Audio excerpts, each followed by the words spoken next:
Welcome back to We Like That podcast. Because we like that.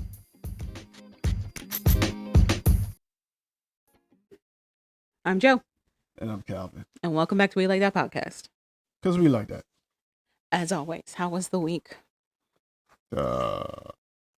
Fast. Oh, okay. Fast for you. Yeah.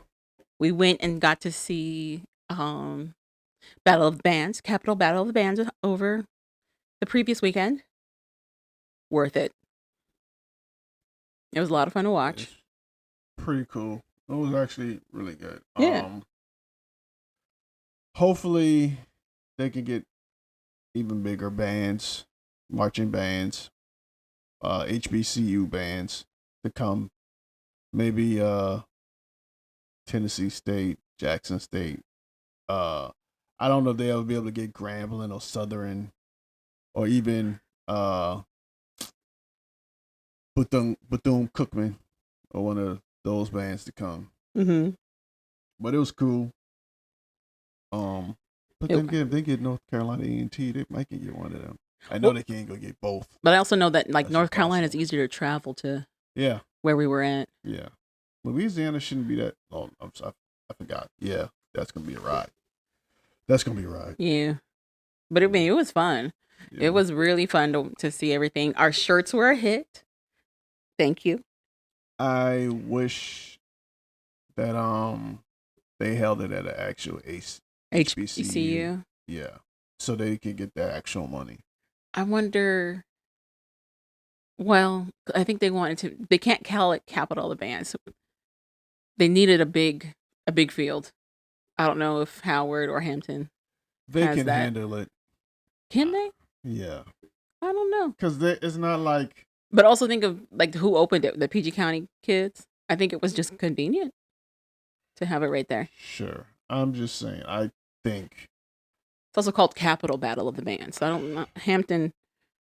They're counting it as part of DMV, but it's not really. Howard doesn't have a huge stadium.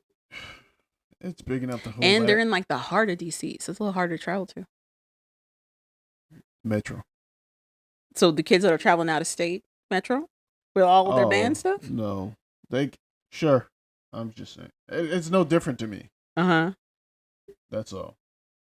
I mean, as a attendee, yeah, it's not that much of a difference. But I think if you're thinking of travel for the bands actually coming, it's a little more complicated. Okay. I just don't think. I don't know. College Park is unfortunately, it's a bigger school. Yeah, I understand. Howard. The school's bigger. What I'm saying is. But that's what I mean, like for where they're going to stay, because they spent the night. They don't have to stay down. They can find a place on the outskirts, probably close on the way home. But they got to pay for that. They didn't have to pay for it with the deal they brokered with College Park. Okay. They can just use the residency that was available. Okay. Sure.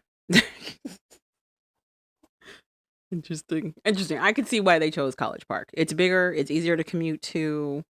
And if you're thinking about concessions and whatnot, like they have a lot more already set up.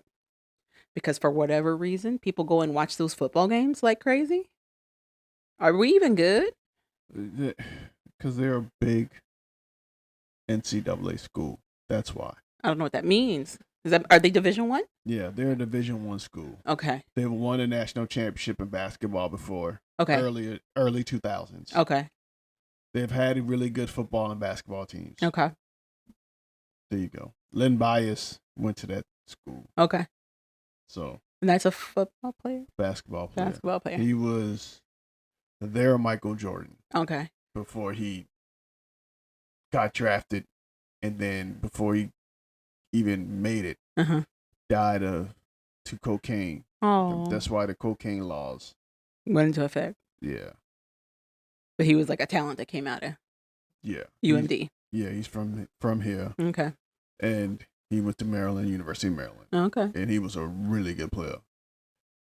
He got drafted really high. He's going to play for a historic franchise, the Boston Celtics. But him and his friend he played with or they did some cocaine, and I guess what he got was fish scale, which is 100% pure cocaine, not even cut. Oh wow! And was this the story where like he didn't really do drugs, and this was like the first time he did it? Yeah. Okay. It's the 30 for 30 Lim Bias Yeah. For ESPN. Where like he decided to try for the first time, and that was it. But so then his friend tell it that's not the first time he did cocaine. But who knows? A lot of talent comes out of here. Yeah. It's very interesting. This was basketball hub. Well, people are saying some football players too. Yeah. Very interesting to me. So anyway, but we got to see Jabari, who plays the new Fresh Prince for Bel Air, which is like the dramatized version of Fresh Prince. Apparently, he's from here, even though when I Wikipedia'd him, it said he was from Philly. But it's also Wikipedia. Anybody can change that. But he's supposed to be from PG County. So shouts out to my girls. They were out there hanging with us. They had a great time. We all had a great time. Cool. We did. It was fun. Still have some other questions, but you're so crazy. Make some more notes. Calvin missed the drumline. Drumline was everything. It was hilarious. Yeah. Because I decided to go to the concession stand, and everybody else did too.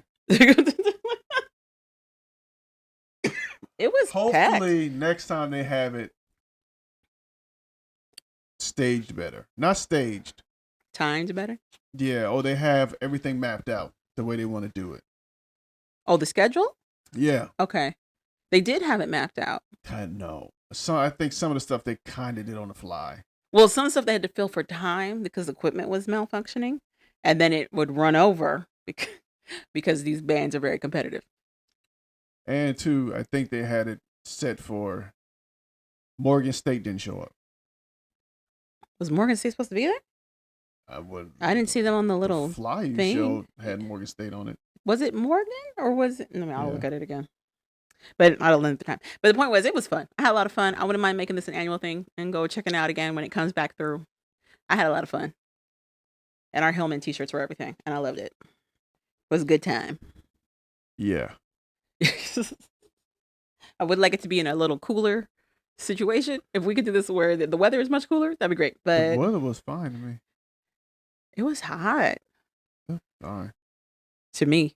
For you. I had my fan. It was hot. You were complaining about it being hot. But then it was cool because we were in the shade pretty much. So other than the bugs, it was fine. These flying bugs.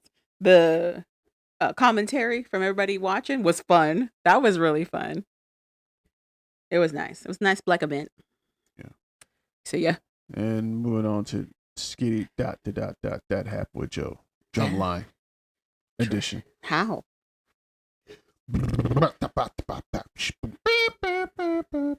Band. I am a little. It did make me a little sad that I fully believed Nick Cannon's character was playing these drums. He was not. So anyway, did he get sentenced? Yes. To 50 months, which is a little over 4 years in prison, and was fined with $500,000 and ordered on 5 years of supervised release once he's done with the 4. Sure. I was almost correct. He really didn't get that much time. He really did not. But it's pretty much getting off. Because they didn't have anything. Well, he got the lesser charges, which was the sex trafficking. So they were trying to get the RICO charges on him. That didn't work. They didn't have anything. So racketeering, he got acquitted of. They used the sex trafficking stuff to go to probably raid his place. So, before he was sentenced, Combs got to speak to the judge and address the courtroom. He begged for mercy and apologized for his sick actions. He said he apologized to Cassie Ventura, and the other woman that they pulled on the stand basically, and said that he was dealing with drugs at the time. He was an addict, and it wasn't his true self. He definitely was blaming these drugs. It also came out that they were saying he's a fully changed man, and if the court could make him an example of what it's like for somebody to get a second chance, it would bode well for him. And then the prosecution pointed out that he already had speaking engagements set up for like next week. People were like, that's interesting. What got me was the judge. When the judge was giving the sentencing, they straight up said that although you were acquitted of the bigger charges, everybody's forever going to associate you with the trauma you put on these women. And I was in shock that he even did that. I'm so sick of these people trying to get 5 minutes of fame. Everything. I don't even know if it was necessarily that. Yeah, it was. I was just shocked he said it. I was like, wow. Yeah, he was. He's trying to get that viral hit. It's very interesting to me. Of course, Diddy's lawyers are trying to appeal. They're saying it's unconstitutional. Every time somebody gets sentenced is unconstitutional. These are the same lawyers that said Diddy is basically the great black hope of the culture, and it's just hurting black culture even more to keep him in prison. This is that same group of lawyers. Maybe they're right, because apparently hip hop is dying. Apparently. Hasn't it been dying? It's been. Even when he was out, wasn't it dying? Really dying now. So all of that was going on. And happier news. People have been going crazy with the AI and turning songs into like soul renditions. There's a guy on TikTok. Oh God. Why you say it like that? Why you say it like that? Sure. What's it mean? You trying to say you're already done with my madness? I'm sick of AI already. Okay. Like, done. Uh-huh. Hope they hurry up and kill us all so we can move on. Not kill us. Or whatever they're going to plan to do. Bring it on. Oh. I'm pressing buttons. So there's a guy named Nick Harrison on TikTok. He made big waves, basically just reacting to Rage Against the Machine in his car. He's actually a fan of like a lot of different genres of music, and especially rock music, and people weren't necessarily associating him with rock, and he knew all the words to this Rage Against the Machine song. And it started this whole thing of other black people that are into alternate music also showing like reactions to stuff, and they're usually like dressed up. So he is a college professor, so he was dressed up like a college professor, and then he was like headbanging in his car. It was fun. So he did a series where he basically has AI redo different songs. And there was one I really, really liked, and I already forgot what it is. But anyway, I was going to play one of them, but you're already done. So that's it with Joe for Dat Happened. Moving on. Okay. Can you find the one you want? Can you find the one you want to listen to? Does it matter? Because you don't want to listen to it. I'm just done with AI. That's all. You're just done with AI? Yeah. Destroying everything. Are you even familiar? Well, okay. I'm trying to see if there's a song that you're familiar with at all. I'm not familiar with any rock song. What about Zombie? No. By the Cranberries? No. You're saying no, but... No. I know the Cranberries. I know heard of the group. Okay. I don't know a song. Uh-huh. So no. I don't know. I think you might know some of these songs. But you just may not know the titles of them. It might be the hooks. Okay. I'll do... What is this one? Okay. So there's a very popular one called The Black Parade. It's by Gerald Way and his group. Sure. Oh, it doesn't say it in here. Okay. Let me see if I can turn this up and play a little bit for you. This has been requested so much. And let me just say, for the record, thank you. This is for The Black Parade.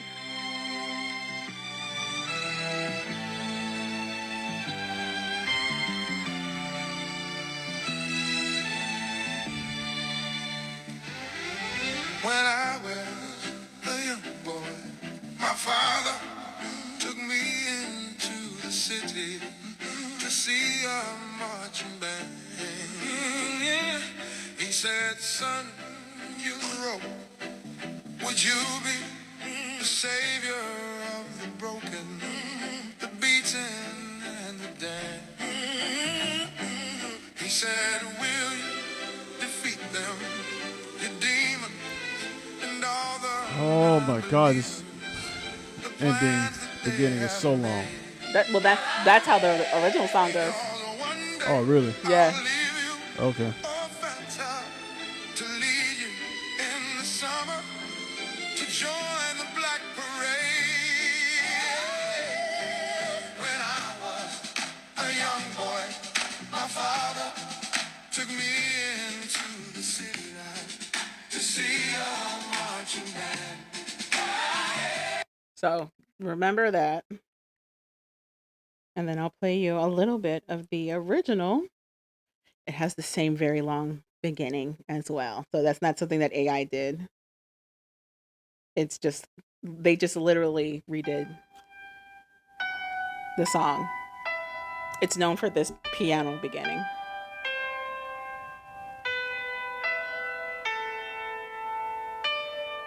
When I was a young boy, my father took me into the city. You seem familiar? To see a marching band. Maybe the first couple of seconds.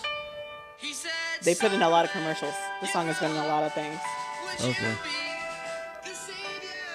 So they did one for Matchbox 20. Do you know who that group is? Sure.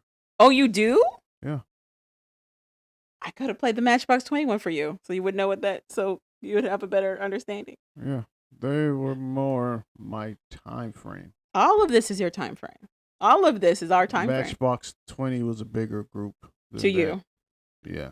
They had videos. So did this other group.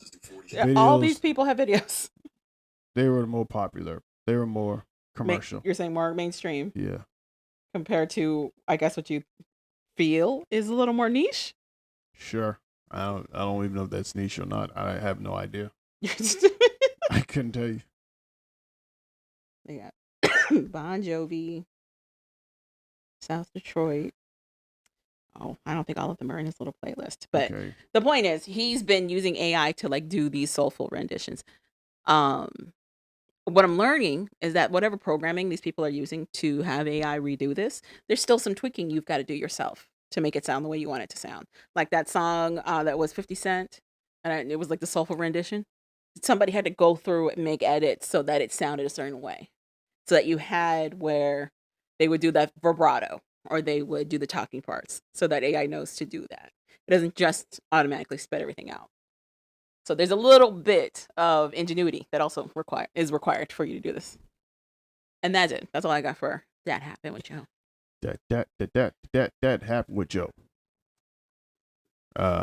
So what shows did we watch this week? Love is Blind. Yeah, Love is Blind season 9, Colorado. First 6 episodes dropped on Netflix. I made you watch the first I want to say 2 episodes, maybe 2, 3. And then I watched the rest. And then we watch the Dirty A. Yes. The follow up to the Dirty D. I guess it's not a follow up. Okay. It's a, what do they call it? A spinoff? Yeah, spinoff from the Dirty D. Yeah. And our flagship, I guess. Yeah. You want to call that Life After Lockup. The finale. The finale of season 6. Yes. Yep. Start with Love is Blind, I guess. Okay. So before I break into who all the couples are and everything, what was your overall impression from the bit you did watch of Love is Blind? Meaning, was there any couples that you were rooting for? Did you think none of these people were worth following? None of them. Oh, that part. They have found a lot of unstable guys. Okay, what makes you say that? There's something going on. There's something in the water with this generation. Okay. Or maybe my generation just screwed. I don't know. But there's no in between. Okay. They either too emotional to the point where something's literally wrong with them, or I don't think it's a generational thing. The person that you're referring to had a lot of trauma. A lot of trauma. Or they are just lifeless almost. I didn't think so. For me, this was like typical white guy behavior. This was like typical, mostly white community behavior. I don't know what that is. So why does that mean that this entire generation? Because seems like is therefore that's because that's what it seems like. So these people are older. They're actually not part of the younger generation. What generation? They're millennials. What's that supposed to fucking mean? They're my generation. Exactly. Like I was saying. You're so crazy. You're like 2 years away from being a millennial. Anyway. But I'm not. So there that is. I don't know.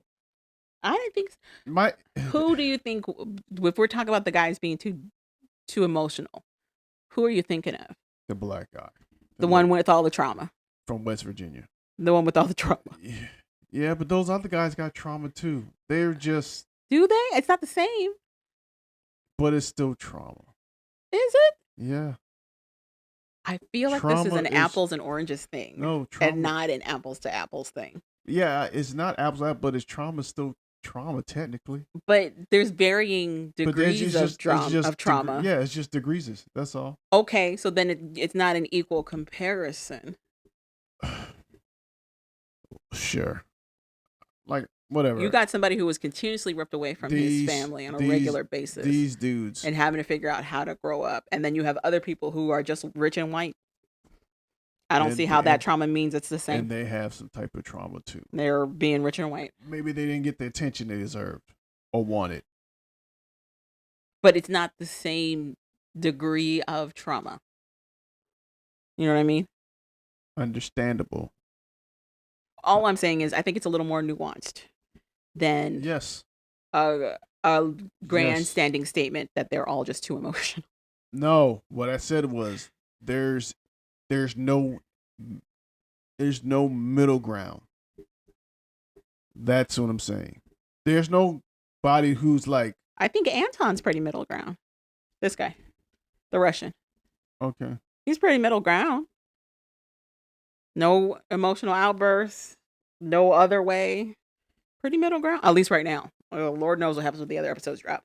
But right now, he seems pretty middle ground. Sure. Wow. Wow.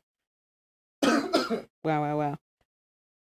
So speaking of, I'll talk about the people that are individual that they kind of focus on and then who eventually becomes couples, because that's what gets covered in these first 6 episodes.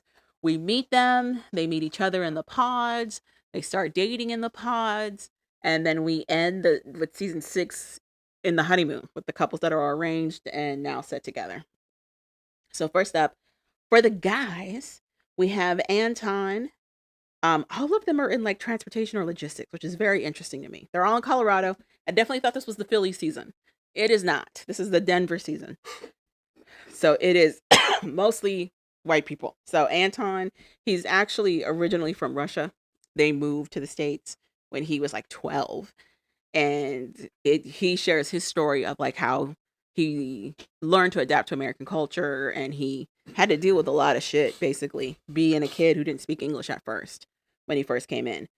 We have Blake, who I like to call Blockade. He is an accountant. He's more introverted of the guys. He keeps to himself pretty much. He makes some connections in the pods.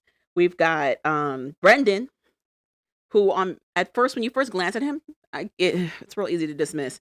But then as he talks, he's got a pretty level head. He's got terrible taste in a partner, but he's got a pretty level head to him. Chase. I don't even think we really saw Chase. Deo, we didn't really see Deo either. Dylan, didn't really see him either. Edmund is another standout for the show. This is the gentleman that we were referring to when we were talking about trauma and people being super emotional on the show. Edmund comes with a very, very sad backstory of being somebody who grew up in foster care system. He eventually aged out of that foster care system. He had a touch and go relationship with his biological parents. Honestly, I think with his foster families too. Like there's a lot of talk about him being chosen and being seen as special and being seen as the one. And he compares himself to the guys a lot. A lot, a lot. He actually does really well for himself. He's a realtor. He got a full ride scholarship in school, playing sports. He's also very quirky. We also have Jensen, who we don't really see a lot of. Joe is another one they kind of focus on. Joe is all over the place. He talks about how it's not easy for him to talk to women, and it becomes very apparent why that is. Jordan is another person that shows up in the pods. He's the single dad. He's there hoping to find a wife and maybe a mom for his son. We also have Logan, who we don't really see. Michael kind of shows up at the beginning, but we don't see who he pairs off with or anything. Mike is in a cult. Mike is somebody who says he's very rich. He's a real estate investor. And one of his first dates, he drops that he's a part of something called the Tribe. You can rabbit hole it yourself and Google what the Tribe is. He explains it to be a bunch of wealthy men who meet together to talk about, basically how society has done them wrong and what they can do to like set the record straight for that. And also money. So there's that. Nick is being torn apart by the internet right now. Nick is somebody that everybody is throwing all kinds of speculation at the wall about this guy. He comes on really strong when he gets introduced to the pods. He immediately starts making very inappropriate jokes about sex. He has catchphrases for everything. None of the girls at first seem to be that interested in him. And then, surprisingly, 2 women all are both vying for his attention at some point. We've got Patrick, who honestly is my fave. I was low-key rooting for Patrick. Patrick is a construction manager. He's Asian. If you're not familiar with Denver, Colorado, it's not very diverse. It's not a super diverse place. And we get his backstory of how he basically has had a tough time in the romance department because no one wants to date an Asian guy where he's at. He gets dismissed a lot, and it's made him question, like growing up, he was like the only Asian in everything. School, his group of friends, work, you name it. He hasn't been amongst his own community like that at all. And it bleeds itself into everything else. We've got Rohan, who we really don't touch on either. Moving on to the ladies. Allie, she is Brazilian. She's a nurse. She is trying to find Mr. Right. She says she normally goes for bad boy red flags who don't do her well. So she's trying to change that. We already know she's going to pick the same thing. Well, moving on. We know that. She couples with Anton. Exactly. I don't know. Well, we'll find out. Maybe. Somebody named Anastasia's in here, but we don't really see her. Anna makes an appearance. Anna is Asian American. She's Chinese American hairstylist. Same kind of story for her. She goes for bad boy red flags, and she's trying to change the course of that. Annie is a hair salon owner. You wouldn't know it, though. Wow, shots fired. All I said was that you would not be aware. So we know that means her hair is a goddamn mess. So she's from a tiny town, apparently. And that's why she has her own hair salon. Maybe. She gives everybody the Peg Bundy. So when she gets into the pods, she ends up having a conundrum because she's got to choose between 2 guys. She's not sure what to do with that. Then we've got Ashley, who we don't really see. Azza, we don't really see. China, we don't really see. Hillary, we don't see. Good gracious, we cut out a lot of ladies. They don't really show us a whole bunch. Casey, we see. She is somebody who grew up Mormon. And she has a weird story of how like nobody in her family, aside from her dad, has married another white person. She's got a sister who's launched a singing career in South Korea, and apparently is doing her thing over there. What? Yeah, exactly. She's got a brother who's dating a half black woman. She's got another brother who's dating a half Asian, who only dates Asian women, she says. Only dates Asian women. It's very interesting. Sounds like her family is full of fetishes. They're Mormon. I feel like that should explain it. What's that mean? You're going from a very small circuit to all of a sudden for full. She said she grew up Mormon. Not that she's an existing Mormon. So she went from a small circuit to like, oh, it's like going from black and white to color. Like choices abound. Okay. But for her, she tends to date the same white fuckboy, she says, over and over again. And she's trying to break that habit. Will not. Well. So then we also have Kate. Kate also had a sad backstory. Her mother had recently passed from cancer. And it was a situation where she watched her mother progress from her initial diagnosis to end stage. And it was terrible for her. Like, she's still traumatized by all of it. And she had a boyfriend at the time when all of this was going down, who basically up and ditched her and said it was too heavy for him to handle. Well, everybody can't handle. That's fair. Yeah. Trauma or situations like that. So. That's fair. But I don't think that means that it didn't hurt her any less, you know? I get it, but sometimes that's the best thing for you. Well, she also found out he was cheating on her. So there was that exactly. too. That's what I'm saying. That's probably why he bailed, because he's like, I can't do this. Was not great for her. Calabria is also in here. She's a social worker. She too is trying to like wipe the slate With clean. No social skills. She actually has a lot of social skills, but I think she also has a limit. So, you know, she's a Virgo, which means they're a little bit of a perfectionist. What's that mean? It means they're perfectionists, and what they say is right. Like there's no room for anything else. Oh, so that's why you ignore them? You can, but most of the time it's hard to. Wow. So they're actually very charming. They're very charming. I've never met any Virgos. You actually have. Who? Who's got a birthday in September? I have no idea. You got cousins with birthdays in September. My sister? When's Maria's birthday? 13th, I guess. No, that's not Virgo.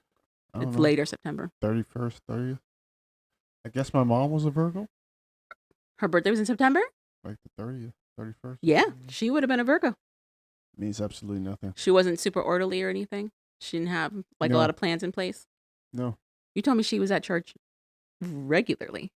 She was an usher. That's not a plan. But what I'm saying is, and she also was studying nursing, right? While she was working a full-time job? Stopped. Eventually. But what I'm saying is, it's stuff like that. Like, they're very goal-oriented.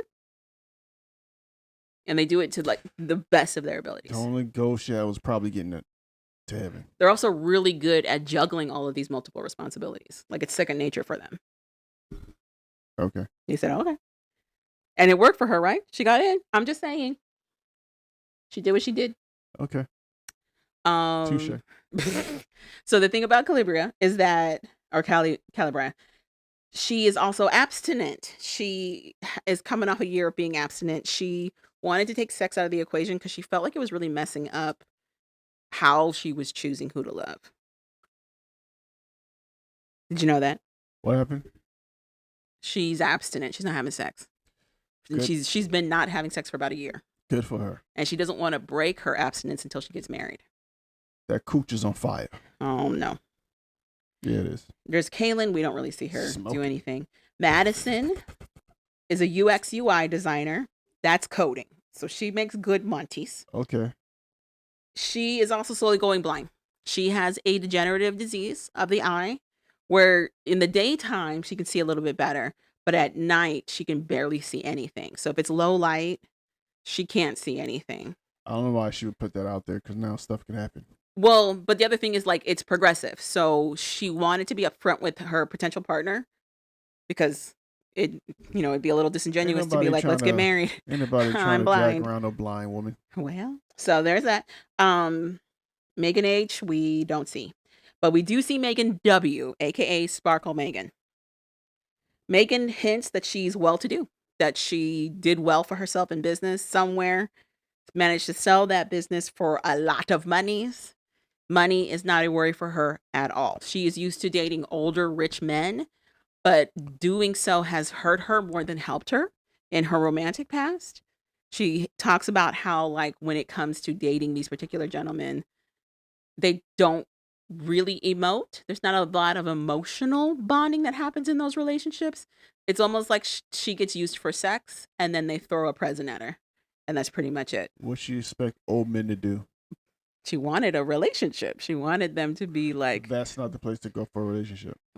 I'm just saying that's what she had expected, and she now realizes that's not what she needs. Old men see the grave right in front of them. They're trying to have fun. I'm just saying what she said. I'm just saying. I'm saying I don't know why she would think that. I don't know. There's a lot of stuff around money for her. Yeah, she likes throwing it out there. She does. She does like throwing it out there. She flaunts it. But I also wonder if she has since become accustomed to that lifestyle, which is why she just casually throws it out there. And if she wants to date other people who can keep her in that lifestyle, it's those guys, unfortunately. Like I said, those dudes ain't trying to have no. Them dudes just got out of probably long-term relationships. Same. Again, I hear you. But so she says she's recognized that she is making more toxic choices than helpful choices for herself. She's trying to do this to break out of her habit and go for something new. Shelby, we don't really see. That is so true. And that's it for the guys and the girls. And then we get couples. Oh, I thought they were going to tell me who the couples were. Here we go. Allie and Anton. Allie was the Brazilian girl. Anton's the guy from Russia. They kind of bond over being foreign-born, who then came to America and had to learn culture and slang and the English language. Oh, Anton is the dude I say look like Daly, the singer. Who? Daly. I don't know who that is.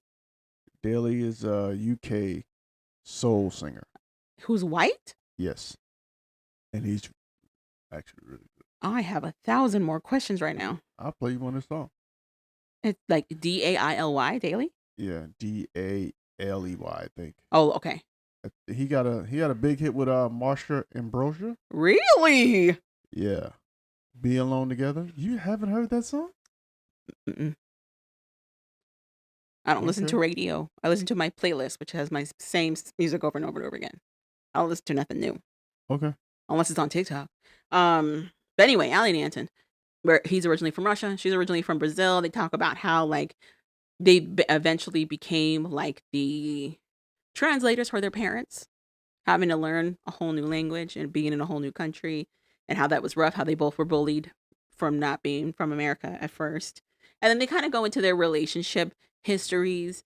He hints, or it's implied, that he's been in a lot of relationships where he's been misunderstood, where he feels like it's just been partners that weren't patient enough with him.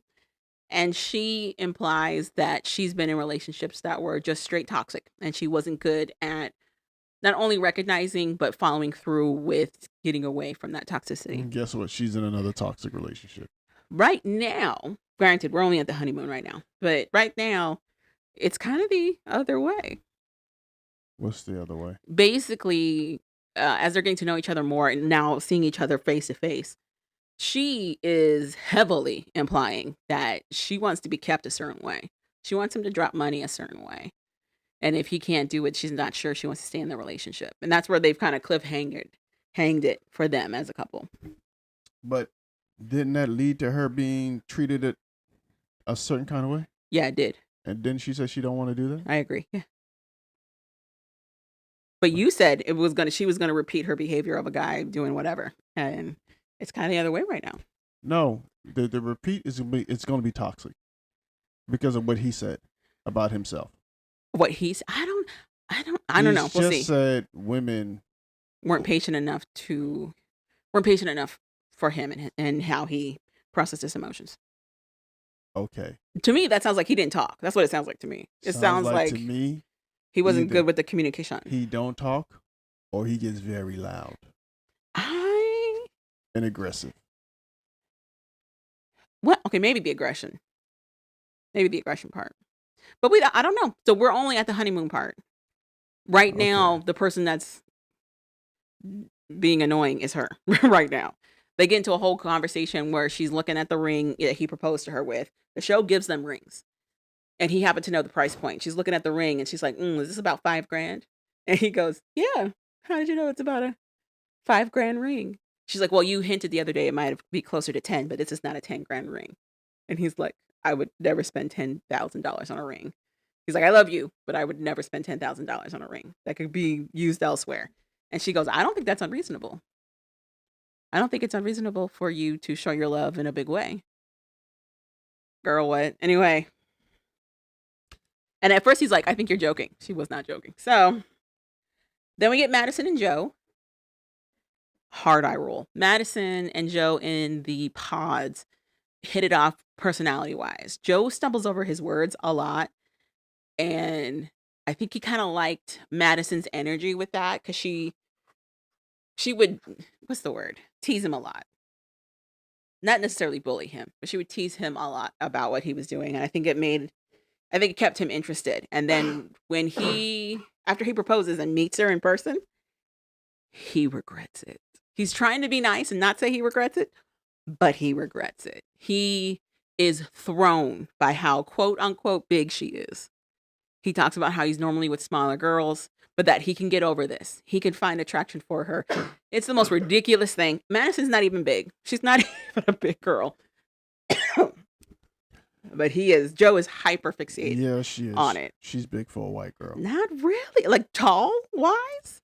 She's big for what white She is booby and she has a lot of thigh, and that's pretty much it. Now, and she's tall. Now, is she an actual big girl in the stance of no? She's not plus size, at all. She's not a plus size at all. But for white standards, she is. It's so dumb. She's gorgeous. And he's just like, yeah, I mean, it's just something I'm going to have to get over. Hello, Hispanic girl name. He's used to dating girls like that. Girls like there's no Hispanic girl in here. The Brazilian? The Brazilian girl. He date girls that look more like that. Or I'm thinking Casey. Rich lady. I'm thinking Casey, the girl who gets with Patrick eventually, because or the rich lady. She's like teeny tiny. Or the rich lady. That's what he's used to. I don't even know what this man is used to because he says he hasn't been on a solid date in like the last 8 years. So what could he possibly be used to? Anyway, doesn't matter.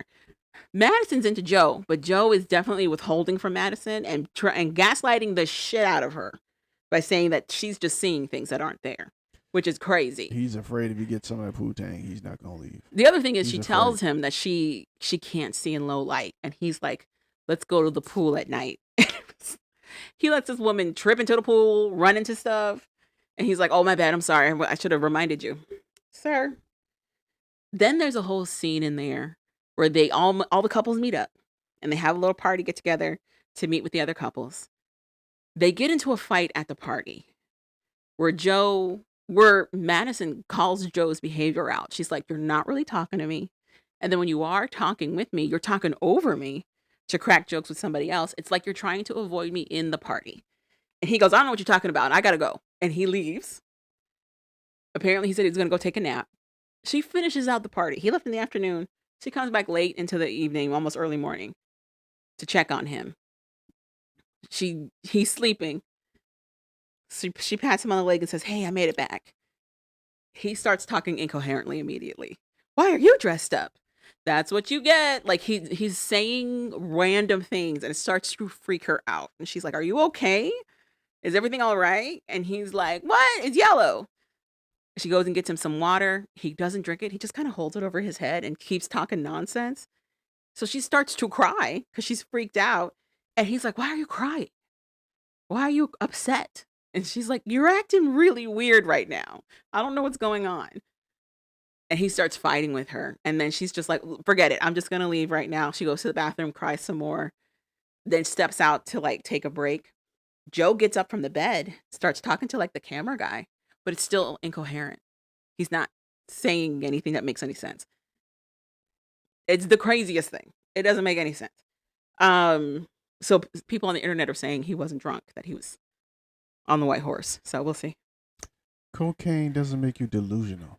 I don't know. I don't even know if that's what it was. Who knows? That's some other stuff. I don't know. That's some type of hallucinogen. We're in Denver. They like to lace things. So who knows? That's a hallucinogen. You can lace things. Cocaine. Cocaine can be laced. I'm not saying it can't. I'm just saying that's not cocaine by itself. That's if he even did that. Who knows? Exactly. Or it could be him just. He said it was because he just woke up. He said it's not anything. It's just because he woke up. Sounds like to me someone trying to get rid of somebody. Get rid of somebody? Yeah. He wants her to leave him alone. Oh, he's acting out on purpose, you're saying. Okay. Yes. Thank you. Then we have Kelly, Brian, Edmund. They pair up. Their mutual stances on things in the pods is kind of what brings them together. She talks about her social work, how she has a lot of plans to expand on her social work because she really cares about communities, especially Black communities, marginalized communities.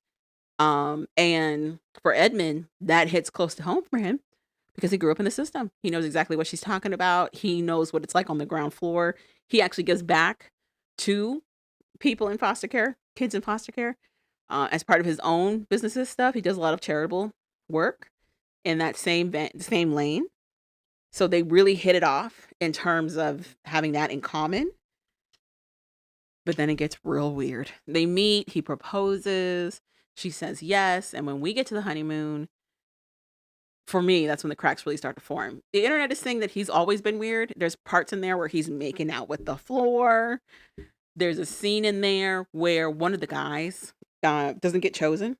And he full sobs, like has a full breakdown for a friend who did not get chosen. And then we see what happens on the honeymoon. On the honeymoon, he says a lot of inappropriate stuff at first. Like he goes after, is it Casey? No, he goes after Annie for not choosing that particular guy and instead choosing who she chooses. And he doesn't go about it in like a couth way. Like they're sitting outside and he's just like, yeah, so why'd you do my man so dirty? Why'd you dog him out like that? And it's like, what? Anyway. Does it look like he can control what he says? Listen. So then later that same evening, he gains insight that he and Calibria are the only people who have not had sex on the trip so far. We're a day in on the honeymoon. And he is freaking the fuck out that they're the only couple that have not had sex in a hard way. To me, it felt like his problem wasn't necessarily that they weren't having sex, but that they were the only ones who were not having sex because he compares himself a lot to the other guys. He has said it over and over again to Calibria about how he makes these comparisons. And I think for him, it was further proof that like he's missing something. I think he's still that abandoned kid. And I don't think that has changed, unfortunately. Can't you tell? I didn't say you couldn't. That's what I'm saying. I'm like, can't you tell? Okay. He needs to be on the couch 24/7. Every day. Don't miss a session for a year. Every day. You're saying he needs additional helps. On the couch. Every day. I do think it's interesting because Calibria, he wants somebody that is going to be a mom and a girlfriend, basically, for him. And that's not Calibria at all. She's not as affectionate. He wants somebody to be his mom, his wife, his girlfriend, his lover, his best friend. His best friend. Yeah. His brother. His family. His social worker. Yeah. His counselor. Everything. The break he has in their conversation, I felt like Netflix should have stepped in and had him talk to somebody at that point. Because he is sobbing over her reiterating that she isn't practicing abstinence until they get married. She told him that in the pot. He said he was good with that. Even at the party when the guys are talking about sex and he says he's the only one who hasn't, the guys point out that she said that she's abstinent, that she's waiting until marriage. That's why none of them picked her. But maybe. No, that's why. I think it's because she's Black. Anyway. But that not having sex thing was big too. Sure. The other thing was, it's funny because Anton speaks up for her. Like when Edmund's going in on her about giving it up to other guys, but not giving it up to him, he goes, well, maybe that's not necessarily a situation. Maybe she wants it to be more special by waiting until marriage. Like it's not. He's like, you love her. It should not be a hard thing to respect her decision. To me, they're not a good fit. Edmund and Calibria. Yeah. Okay. Not at all. She wants somebody to whip somebody ass. She does give him a prompt when they're talking the day after, where she's like, if we're at a club and some guy comes up on me and is like grabbing me and saying that he wants me to be his, and I'm standing right next to you, what do you do? And he's like, I'm not doing anything. I'm trying to get you away. I'm calling security, but I'm not confronting that guy. And she was like, you're not going to fight for me? And it was like, wait, what? And then turns around and tells him that she loves him for him and he doesn't need to be anybody else but himself. Even though she's upset that he doesn't want to throw hands on this literally made up scenario, but whatever. So I just shook my head like, whatever, bitch. That's confused. But I can kind of understand where she's coming from. I don't think she's necessarily saying she wants violence to be happening, but she had previously made a statement about how she was tired of being the strong one, of being the one that has to lead. Then keep your ass out of clubs where dudes don't know how to control themselves. The point wasn't the club. The point was she was looking for a guy that was going to help her kind of take the weight off her shoulders. And the scenario she came up with to test that theory was this weird club scenario. So whatever. But yeah, so then they're another couple. She wanted the 5 heartbeats scene. Every night I go out, I gotta prove my love.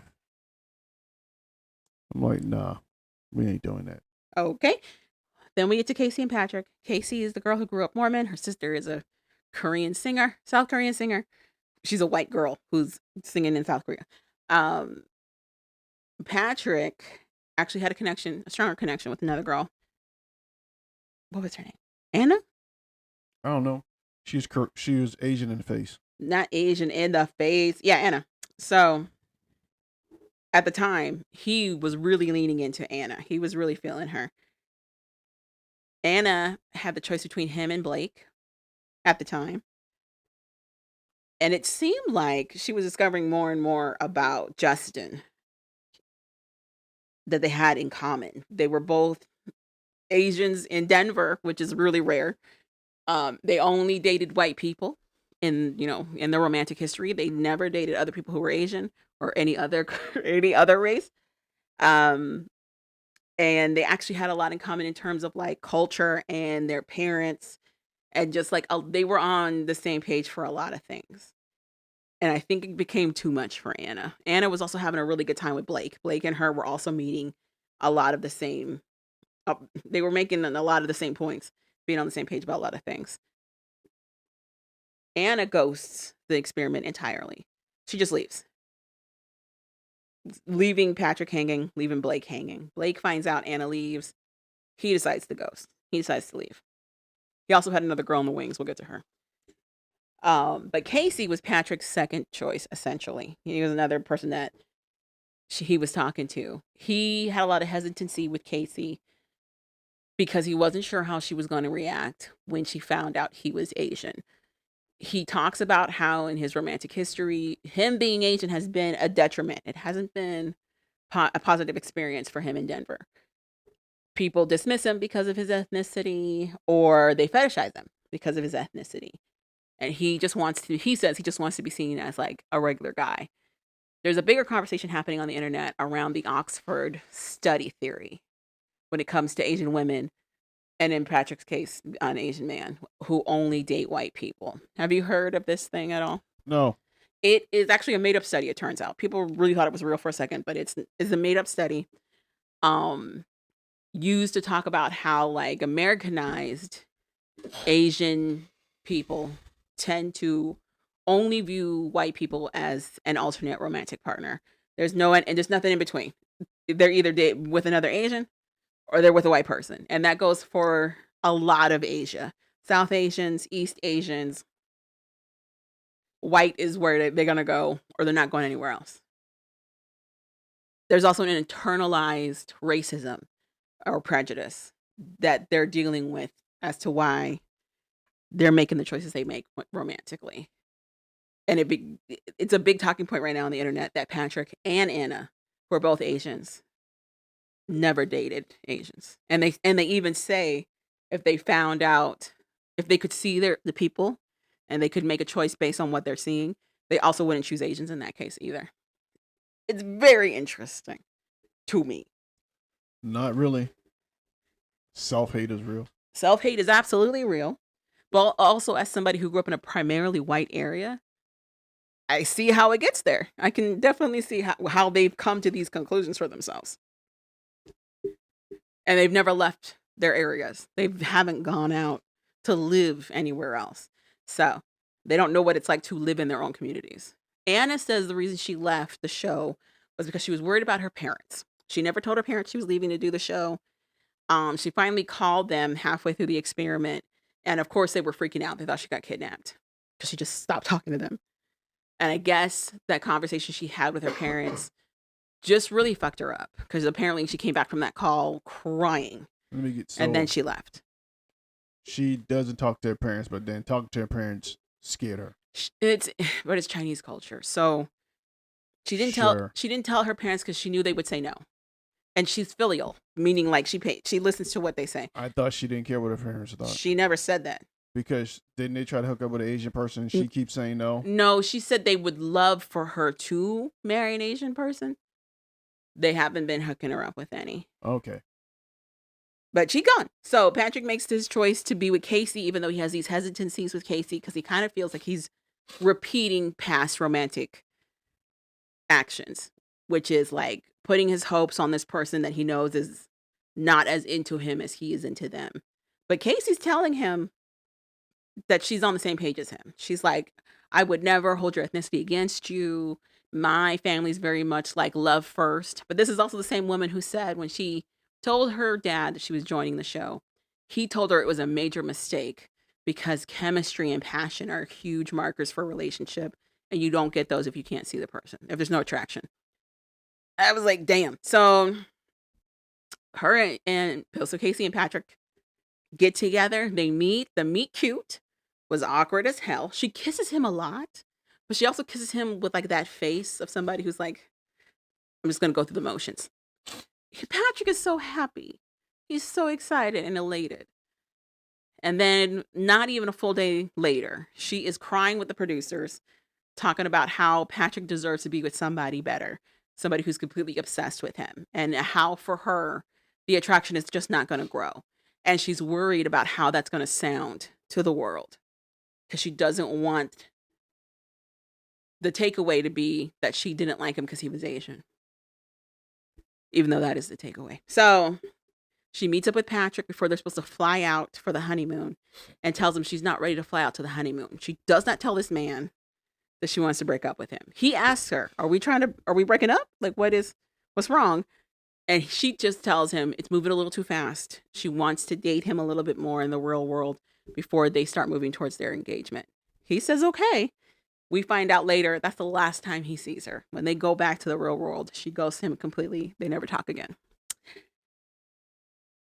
On to Calvin's favorite couple, Annie and Nick. Annie and Nick are MAGA conservatives. They don't say what their politics are, but it is very apparent. Nick says he's a bit of a playboy. None of the women believe him except for Annie. Nick actually has a choice between Annie and another girl. I never remember any of these women's names. But it's the girl I was telling you her mom died from cancer. And she watched the full progression of it. What is her name? There it is, Kate. He actually was more into Kate than he was Annie. He tells Kate that he loves her first. And as he's talking with her, he's like, yeah, it's getting serious. We're getting down to the wire here. They start talking about religion. Nick is a big Christian. And he wants his household to be Christian. He wants his children to be Christian. And when he shares this with Kate, she goes, that's not going to be me, Ben. Kate tells him, and had told him previously, she lost a lot of her faith when her mom died. So her relationship with God, she just says it's not necessarily non-existent, but it's not where it used to be. Like, she heavily questions a lot of stuff now.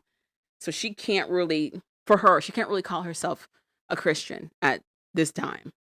And he's like, so you're saying you're never going to get back on the path to Christianity? And she's like, I don't see that for myself. No. And he flips out. He gets so mad at her that she never wants to be a Christian again. Says she breaks up with him. who's not a Christian anyway. Well, so there's the rumor mill is that Nick is gay. Which is crazy because he has a conversation with Annie about how he thinks being gay is a fad. It's not real. Is that the dude that had his legs crossed? Yes. It's the dude you said was gay. The internet agreed with you. He also has a lot of weird discourse about sex. I don't know how this wins Annie, but one of his first jokes to Annie is that he can take care of that carpet for her. And she laughs hysterically. Hysterically. She had spilled water on the actual carpet in the pods. And he was like, I'll take care of that carpet for you. And then he was giving her scenarios where, like, if she turned to him, squeezed his thigh and was like, I need you right now. He couldn't wait to just dive into her. And I'm like, what is happening? So anyway. You still don't think he's gay? How is that proof that he is? Don't sound like he's trying really, really hard to sound not gay. Let me reframe this. I work with somebody who I just thought leaned a little more sensitive. And you were like, no. So anyway. And I was 100% right. You were. Thank you. But the point is, I try to listen to what people tell me that they are. And if they say they're not, for me, I'm like, okay. Okay. I don't care what you say you are. Just don't lie. But who am I to say they're lying? I'm not in their life. Well, the other person told you one thing and he was lying. He was married. Just like Nick is about to be. Means absolutely nothing. Still married. Absolutely nothing. I'm just saying. Anyway, so a lot of the internet also agrees with you, though. They probably just married for circumstances. Maybe. I don't know. But it's hard out here with one paycheck. Annie is head over heels for Nick. And she thinks he's one of the most popular guys in the pods for whatever reason. My thing is, you just proved you're not Christian by the way you just scolded another person for not being religious. Oh, the way you did. And then the way you condemned a whole group of people because you said it was a fad. It was crazy. Anyway, but she agreed with him. Like, they were on the same page about all of that. He ends up choosing Annie because he couldn't get Kate to convert the way he wanted her to. The thing is, though, Annie and this guy named Brendan also had a strong connection. Brendan, of most of the guys in this pod, seemed to have the most sense. He was very level-headed about how he was approaching everything. For Annie, though, he wasn't enthusiastic enough for her. She wanted him to basically bear all. She wanted him to tell her how much he loved her. She wanted him to say, I love you, much sooner than he actually said it. She wanted him to propose like so quickly. And because she felt like he was dragging his feet on it, she chooses Nick, who tells her this like super fast. So Nick is the gay guy. Nick is the gay guy. You know what? People like Nick, in their Christianity, they're try so hard to be God that they forget to be Christians. That's a word. So, anytime somebody consider evangelical Christian, I go, sure. So the thing is, Brendan also said that he's Christian, but he did not have the same energy as Nick at all. And when Annie, he tries to confront Annie with the fact that Nick behaves the way Nick behaves, but by saying it like indirectly, not being super upfront about it. But he's also like, we built a lot. And she's like, yes, we did build a lot, but you wouldn't meet me where I needed you to meet me. But Nick did. So that's why I'm choosing Nick. Meet me where? She wanted him to be obsessed with her earlier on in their progression in the pods. Does she know obsession is not healthy? A lot of time leads to death? Nope. She sees it as a good thing because Nick is obsessive.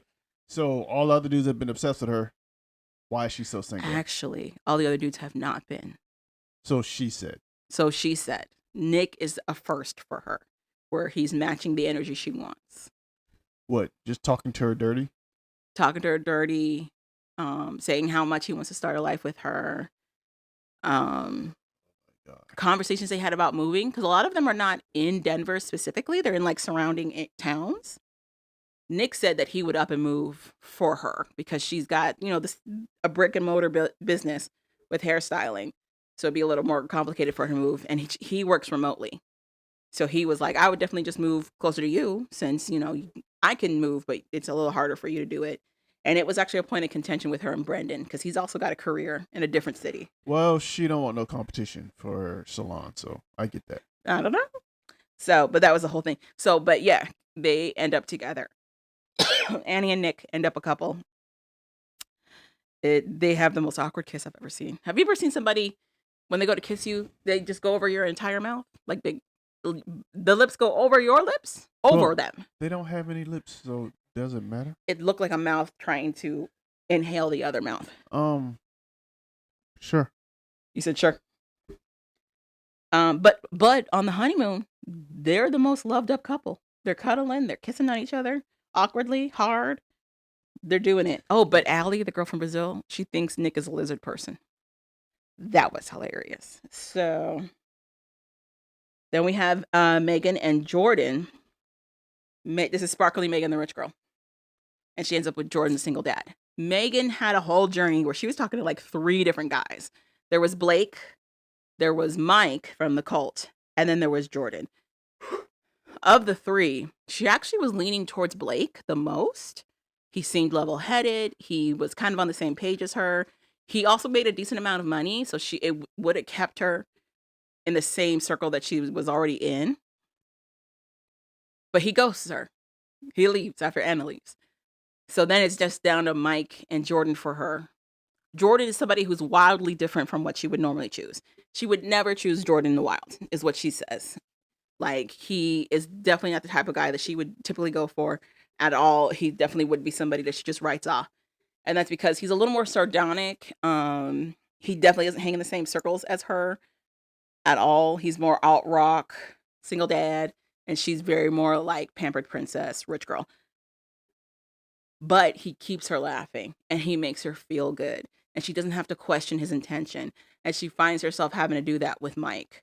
Because Mike does this really weird, grimy thing where like he talks bad about other people to make himself look good. So she doesn't like it. And then when he talks about ladies, it gets worse. So like she just, even though she does feel like romantic feelings for this guy because he's familiar. She's like, he's definitely the type of guy I would have dated in the real world. She's like, I want to try something different for me. She chooses Jordan. And at first they hit it off. They hit it off really well. They meet in person. They're cracking jokes. They're making out. And then at the honeymoon, she says he's the best sex she's ever had. He also has a vasectomy. So he was going wild.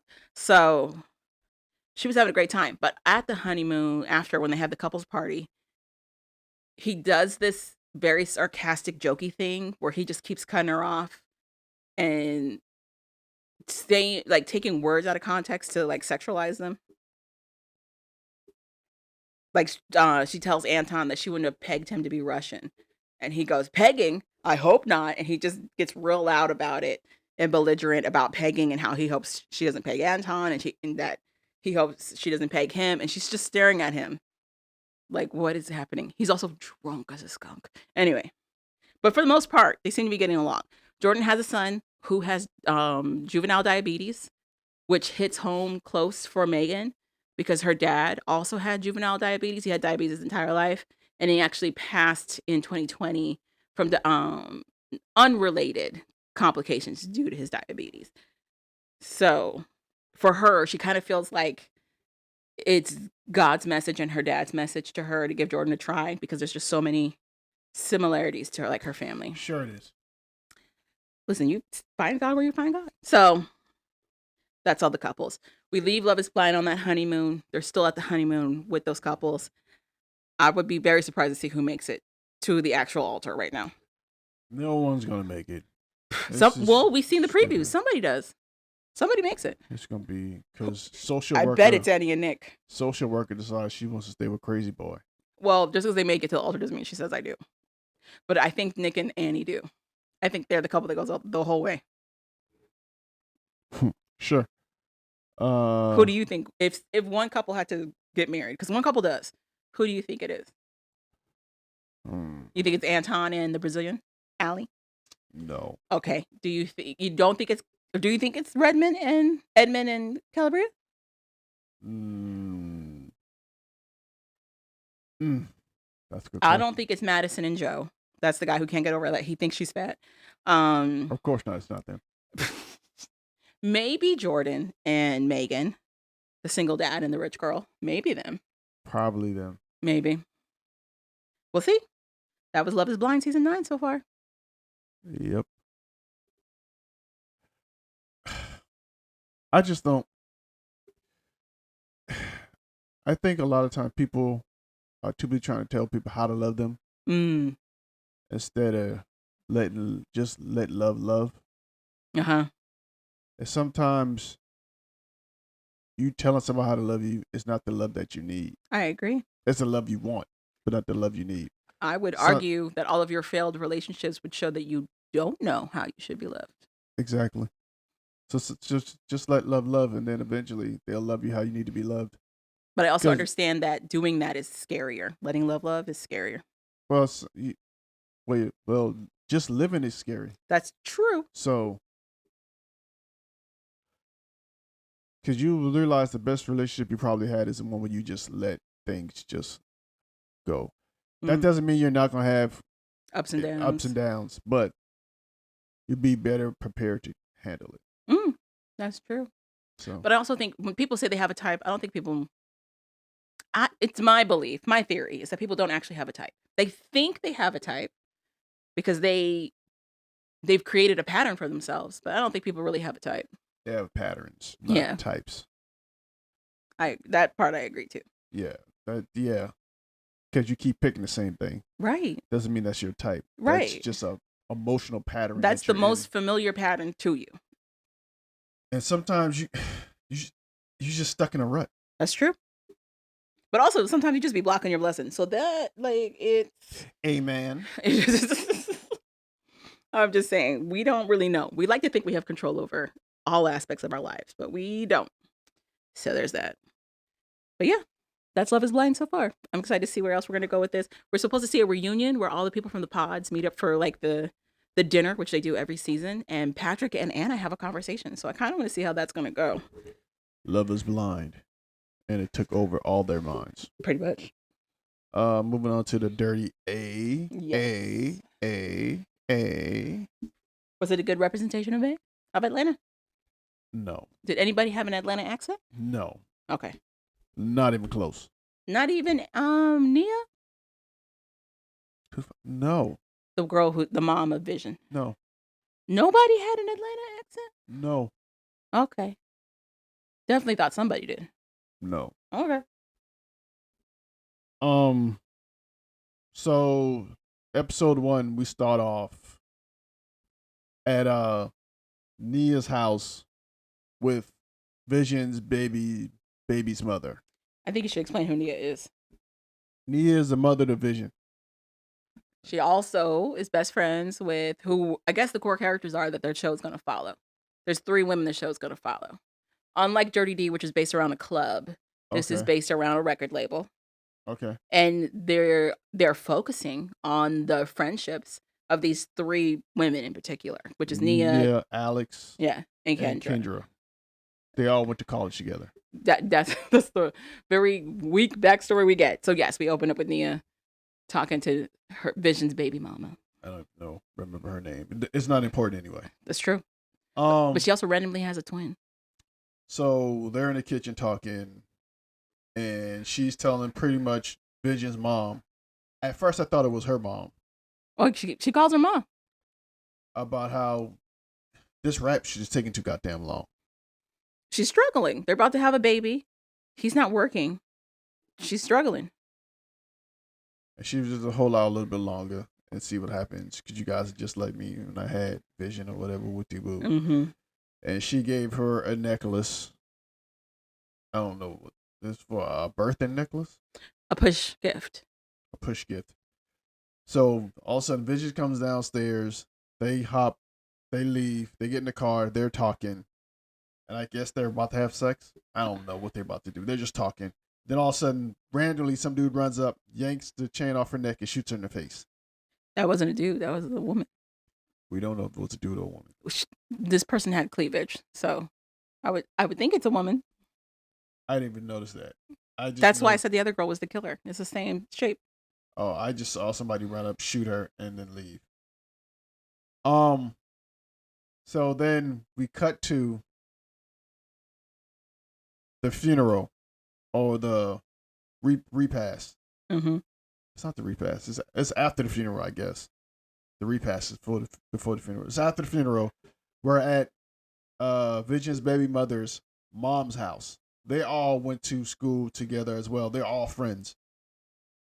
And she's crying. That's when we meet Kendra and her husband, Ace, Mm-hmm. Who are both lawyers. who are both lawyers. They meet and they talk to her, trying to comfort her.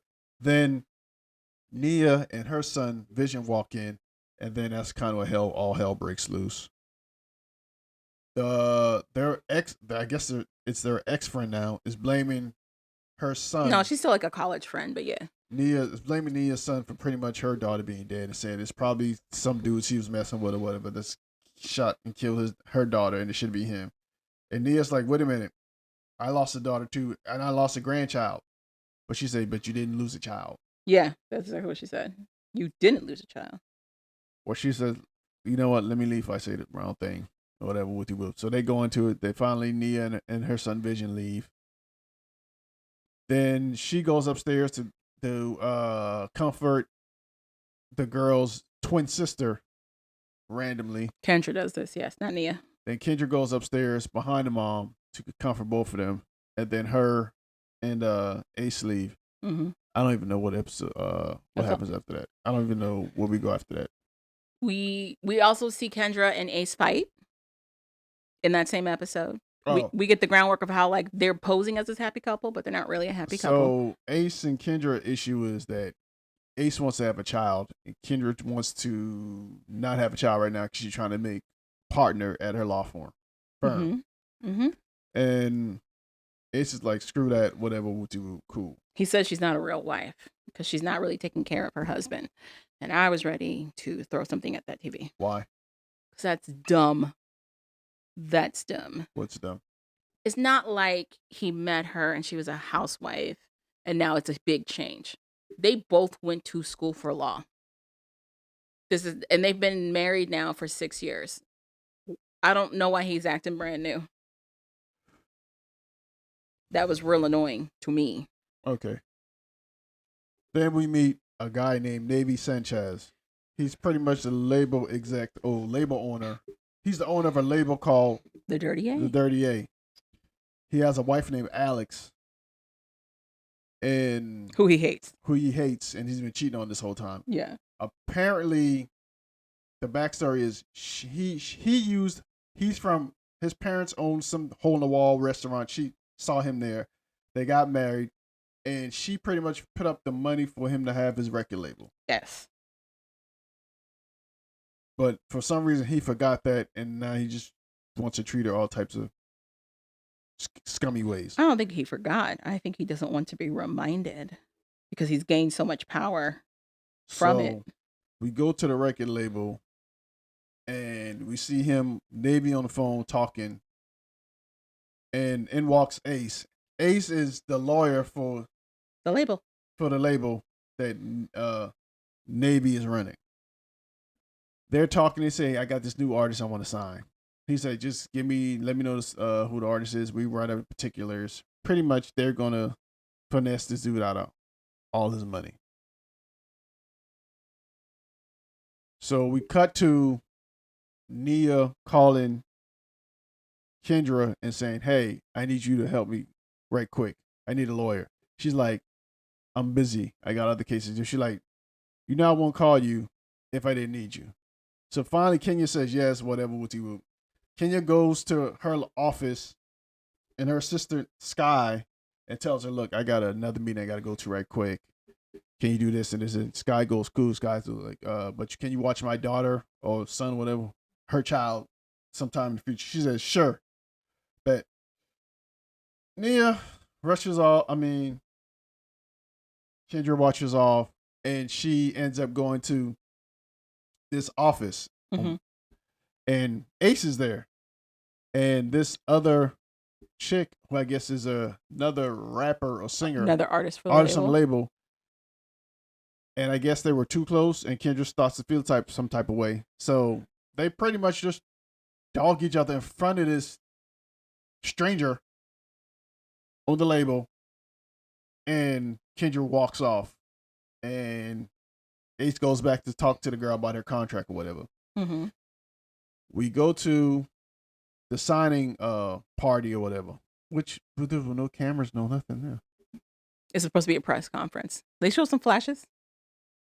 To a press conference for people to come into the new artist for the label, but It's just vision. it's really no cameras Press. or anything. There's no press. So the other artist on the label is a dude named Dream, some other girl, and some other girl. I definitely thought they meant actual Dream, like real life Dream. I was confused when they then showed who their Dream was.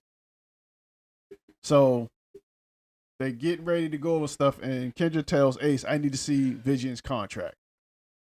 And she was like, why didn't you tell me Vision was about to sign a contract with the Dirty A record? She's like, yeah. First of all, Kendra didn't even know her husband worked for the Dirty A record label. She's like, when you start working for them? He's like, I told you. I told you a year ago. A year ago. I invited you to the press conference when they confirmed me to be a part of the label, and you said no. And she's just like, oh. You too busy up there in Detroit doing some grimy stuff or whatever he was saying. Because she's actually from Dirty D. Kendra was in the first season of Dirty D. So she's trying to get Vision's contract, and they're like, Navy's like, that's Vision's contract. Unless Vision wants you to look at it, you're not gonna look at it. Vision like, I just want to sign. Like an idiot. So all of a sudden, before this starts, Alex walks in the room, and it's like, I'm gonna be around more since this is half my record label. I'm gonna make myself seen now. Navy is livid, but it does. No one cares. It does. Still goes. Everything goes off. Vision signs the bad contract, not knowing it. Kendra tells Nia, "Hey, I'll get the contract and look at it later, and see what it's about."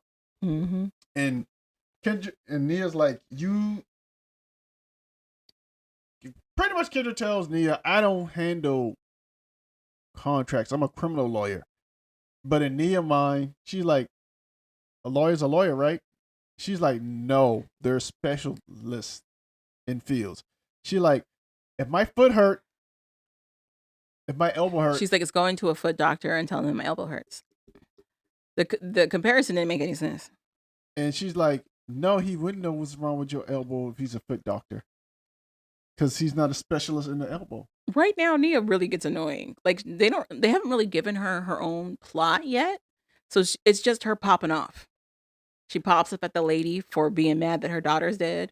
She pops up at her friend for not being the kind of lawyer that would understand contracts, even though that's not even her field.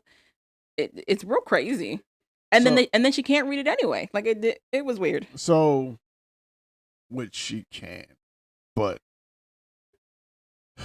if Nia was too busy trying to argue with her friend that tried to be a real mother, she could just snatch that contract from her son if she really wanted to. How old is he supposed to be? Old enough to still need his mama to do things for him. Very interesting. Which can be between the ages of 15 and 35 or 55, depending on what's going on. Mm-hmm. We leave that and we go to, I think that starts episode 2, right? Yeah, we're going to episode 2. Episode 2, we start with Nia. Oh, did you touch on the assistant from episode 1? Oh, so the assistant, her name is Sanaya? Yes. Sanaya. So Sanaya is Navy's assistant, lover, henchman, I guess, all the above. Right. Sort of, kind of. Is she his henchman or is she working independently? That part's not clear. She's his henchman. Okay. I'm pretty sure she's not moving and doing all that stuff herself willy-nilly. Mm-hmm. So we start off with Nia, Kendra, and Alex all meeting at a restaurant for brunch, I guess.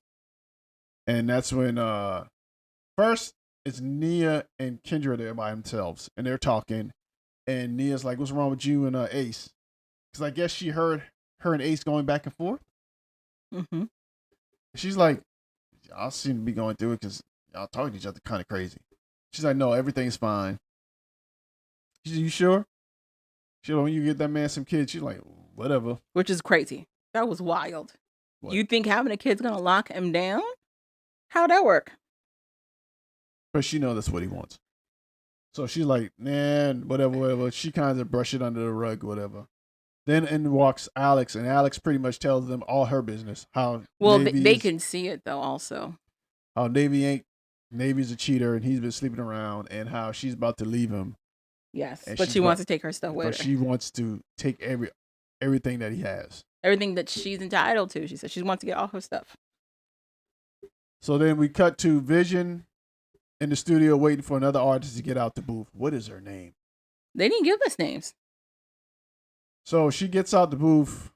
First of all, she's feeling Vision because she was checking him out as soon as he walked in. So Vision, she comes out the booth. Vision's like, you're really dope. She's like, yeah, you're dope too. Whatever. We should work together. Whatever. She's like, put your name in my phone. He puts her name on the phone. The engineer is like, okay, cool. You ready to get in the booth? He goes in the booth, does his thing. Whatever. In walks Dream. Dream is upset because he's like, this is my time slot to be in the studio. He's like, well, I got the call sheet, and the sheet had you on after this. He's like, no, this is my spot. I'm the flagship artist of this label. All of a sudden, he gets move me around. There ain't no loyalty or respect to this. Mm-hmm. He like, hey, dude, don't get mad at me. I ain't the one that broke the schedule.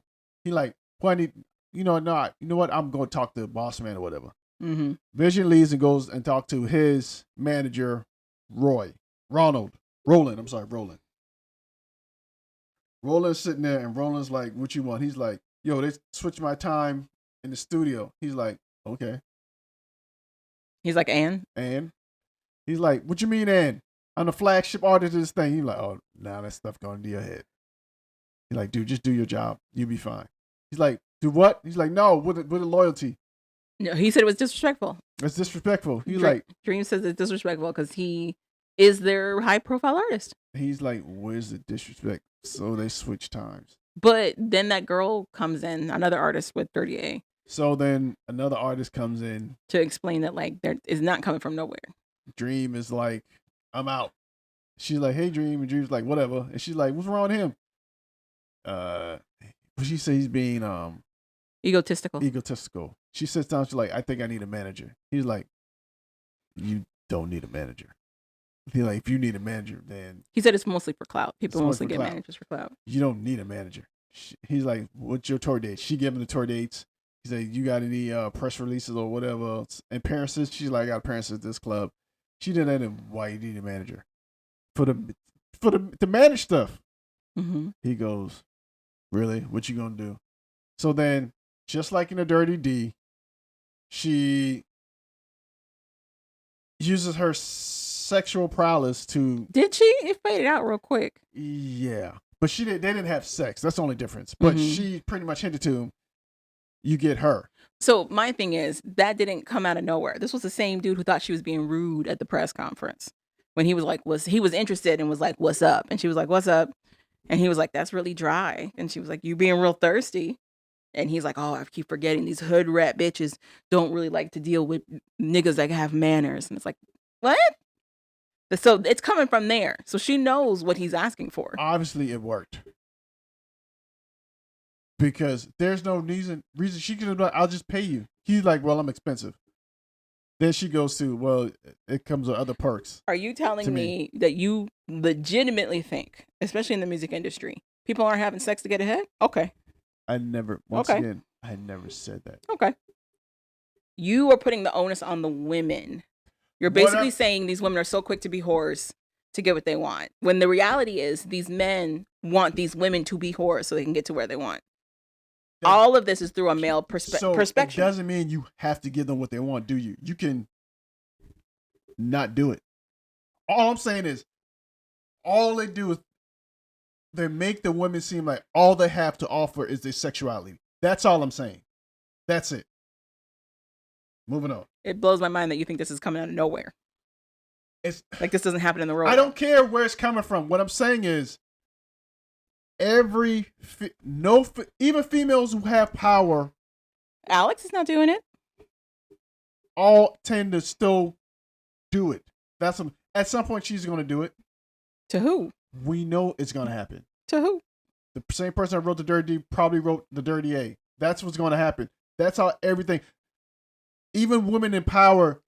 I just think it's interesting that you don't reflect on the fact that you have this strong reaction when it's the women doing this, but when the guys are like, you know what to do, you don't talk about their behavior at all. You put the onus on the women. Sure, whatever. Like I said, I just think they don't have to make every female user. Like, hopefully Kendra can still be Kendra and not fall to that or fall prey to that. That's all I'm saying. Can we have at least one female that don't fall prey to it? That's all. And then we go from there to Kendra is talking to her mom, who is actually Ace's mom. And Ace's mom lets her know that she's dying. She's talking to her mother-in-law. And that she wants her to get her will together because she doesn't want to leave her husband anything because she knows she's been cheating for forever. And she wants to leave everything to Ace. But she doesn't want her to tell Ace, and she'll tell Ace when she's ready. Mm-hmm. So Kendra's like, God damn it. We leave there and we go to a meeting with Navy, Ace, and Sanaya. And their accountant. Mm-hmm. And pretty much the accountant is letting them know, hey, there's money missing from somewhere. I have my ethical license and I have ethics. I'm not going to lie about that too. It's not a small amount of money. It's a lot of money that's missing. Basically, he's a label signed to another label. And he's like, I'm not going to lie to the big label about this money missing. And when they time to audit the books, because since we're assigned to them, they can audit our books at any time they want to. Mm-hmm. So we need to figure out where this money went. He's like, cool, whatever. And then for some reason, lawyers just pretty much starts telling him all this business about how he's about to go on this blind date and do all this stuff or whatever. He goes, and then Navy asks, how's this going to mess me up? He said, pretty much all they're going to do is fine you, probably, and that stuff, but they still continue to do business with you. He's like, it's not really that big of a thing. So to me, when he said that, I still understand what happened. You gonna say what happened? So he pretty much shows them the thumb drive. He's like got all the bank stuff and all the books and stuff on this little thumb drive. He puts it back in his shirt and he leaves. He goes on his blind date. He gets to the blind date. They do a bunch of shots. They go back to his place. He leaves. He brings them drinks. Then he leaves. Mm-hmm. The girl who he bring back to the house puts some drugs in his drink. He drinks it. Instantly passes out. You see Sanaya walk in. The girl leave out. Sanaya shoots him in the head. Takes all his stuff, the thumb drive, and walks out the house. Mm-hmm. Then you see the backstory of Sanaya meeting up with the girl that he's going on a blind date with, giving her a bunch of money to help set him up. Mm-hmm. So to me, I don't know why she just didn't take the briefcase and all the stuff and just sneak on out because he was passed out. The killing in part doesn't make sense to me. The killing part made sense to me in that they don't want him talking. And the only way they could definitely stop him from talking was to take him out. Having the files and stuff is one thing, but he could probably easily redraft a lot of that. Even though he had it on that file drive, you could still have stuff in the cloud. But also, he could say to somebody, my files got stolen, and it could still launch an investigation on them. Sure, whatever. And that's pretty much what then you have Ace and Kendra. Ace coming home and Kendra getting upset and trying to be romantic to him. Ace killing it, but then restarting it. He goes to take a shower. Kendra goes downstairs, sees his phone, and I guess some chick he's messing with leaves a message. What the message is, have you told your wife you're leaving her yet? So Kendra goes out and goes upstairs for some reason, have unprotected sex with her husband finally for the first time. She's listening to her friend to try to lock him down, apparently. Which is Whatever. dumb. It's too late now. Which is dumb. No, it's way too late. That's the dumbness. It's too late to me. The dumbness is that it's too late. Not chasing after somebody who clearly don't want you no more. The dumbness is that it's too late. It's that too. It's just too late. Mm-hmm. And that's pretty much the dirty A. Episode 1 and 2. What you think of the show so far? I liked it. The writing is a lot more coherent. There's still a gazillion characters you got to follow, but I felt like it was a little easier to follow them. Having it from the standpoint of a label was interesting. I felt like that really helped them kind of justify why they needed all these different characters, so that you had the artists, you had the execs, you have the lawyers, you have the wives of all of that. I'll be honest with you. They should have used the record label for Detroit and the strip club for Atlanta, and it made more sense because there's way more strip clubs in Atlanta, I think. Is Detroit known for record labels? More than strip clubs. It's not a strip club. Dirty D is not a strip club. It's a bar. Oh, I keep thinking the strip club. My bad. Well then, okay, cool. Then it makes sense then how they're writing it, whatever. The writing is actually better. Mm-hmm. It's like you say, it's more cohesive. Mm-hmm. It's easy to follow so far. Yeah, so far is the caveat. And I think the storyline makes sense so far. Other than me shooting the accountant, other than that, it makes sense. Mm-hmm. So I missed a couple of scenes. He had the scene where Alex goes to the record label to look for Navy and runs into Sanaya. Mm-hmm. And she tells Sanaya, just let him know that I came in. Sanaya's like, I'm not gonna well, she said it to herself, I'm not gonna tell him. Then you have the episode after the because it's not even, I guess, they introduce all the new artists.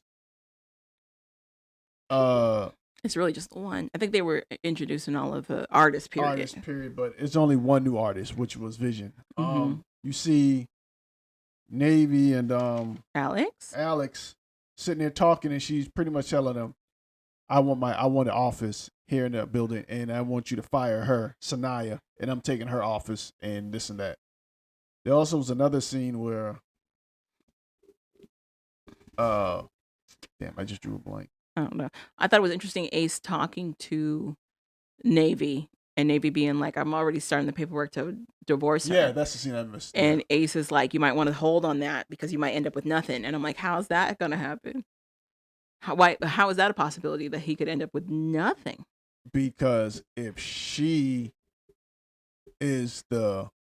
part owner. So yeah, but if she found it, if it was her money for collateral, either he have to pay her out, or if she wants to, she can probably take control fully of that record label. It was interesting.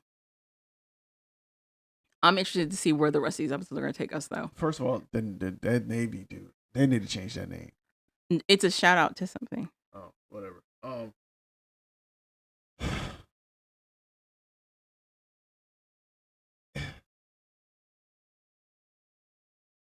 The record label. Also, there was another scene where Roland goes into the studio, and there's another artist in there, and he's trying to talk to the engineer, and they pretty much kick the other artists out. Actually, I would say this for her: she stood her ground and wouldn't leave. Yeah, she was like, "You costing me money. I'm not leaving." So, and pretty much Roland was trying to hit on her, but saying that to hold up the engineer because the engineer was supposed to bring him all the new talent. Because I guess he's trying to secretly start his own label. That's what it sounds like. So he was trying to get Vision. Yeah. So other than that, it seems like the writing is better. It seems like this one is more cohesive. It seems like this one is going to be more focused on the storyline Mm-hmm. without all the sex. Mm-hmm. Or at least not as much emphasis on it. Yeah, that's a better word. Not as much emphasis on it. And that's pretty much Dirty A. To be continued. So the first 2 episodes of the Dirty D and the first 2 episodes of Dirty A, which one's better? In my opinion, Yeah. Dirty D. Because the very first 2 episodes of Dirty D, we were like, what's this show about? Why is it sex every 2 seconds? Like, just in terms of Entertainment. yes, it was hysterical. The entertainment is like, this doesn't even make sense to have a sex scene right there. Why would like they were like, you owe us money. Who are these people? Dead. It didn't I ain't doing nothing for you. Clap cheeks. Exactly. For no reason. Clapping Exactly. cheeks. I don't know this man. Sex. Like it didn't. It was what I gotta do to get you to take this case? Instead you of know money, what you gotta do. Instead of money? Really? Sometimes the music would kick in. Sometimes it was just skin on skin slapping, and you were like, "What is happening?" You gonna give me the information now? I'll see what I can do. So I feel like it's like shock value and entertainment, or do you want storyline? Because you're not gonna. I can't give you both. Right. Which one you want? And moving on to Life After Lockup. Okay. JK and Let's talk Courtney and Will real quick. Let's knock Courtney them and out because Will. why are they even in this finale? Courtney and Will are pretty much done. We're still They've been done. talking to them. Don't know why. It's still just them retreading. Did you cheat, Courtney? And Courtney going, why does it matter? So the answer is yes. Like it didn't. She's been cheating the whole time. She's sleeping with Mark and probably some other dudes. Will still feels entitled to, I guess, love from Courtney. And Courtney's like, I don't know why you think this. And two, And she's not wrong. he's still sleeping with her.